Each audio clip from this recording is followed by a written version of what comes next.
చెట్లు అన్నీ ఇతరుల కోసమే జీవిస్తాయి.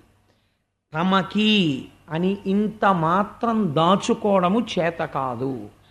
పక్షులకి బ్యాంక్ ఉందండి ఎక్కడైనా? కుక్కలకి బ్యాంక్ ఉందా?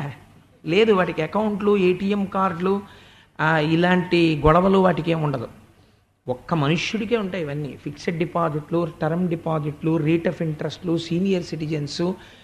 అక్కడ కూడా మళ్ళీ ఎంత మోహబుద్ధో, సీనియర్ సిటిజన్ అయితే కొంచెం ఇంట్రెస్ట్ ఎక్కువ, వాడికి ఏమైనా తత్వజ్ఞానం కలిగి వదిలిపోతుంటే మళ్ళీ పెంచుతుంది అది. కాబట్టి ఏమో ఆర్థికంగా పనికి రావడం కూడా పనికి రావచ్చు, నేను ఆ ప్రయోజనాన్ని కాదని అనుకోండి, అది వేరే విషయం. కానీ భాగవతం చెప్తూ నేను రేట్ ఆఫ్ ఇంట్రెస్ట్ సీనియర్ సిటిజన్కి మంచిది అని చెప్తే అర్థం ఉండదని అలా చెప్తున్నాను అంతే. కాబట్టి ఇవి మీకు ఇవన్నీ ఎవరికి ఉంటాయండి? ఒక్క మనుష్యుడికే ఉంటాయి. మీరు ఒక కుక్కకి ఇంత అన్నం పెట్టారనుకోండి, అది తినేసి పడుకుంటుంది. ఎంత విశ్వాసంతో ఉంటుందో తెలుసా అండి అది.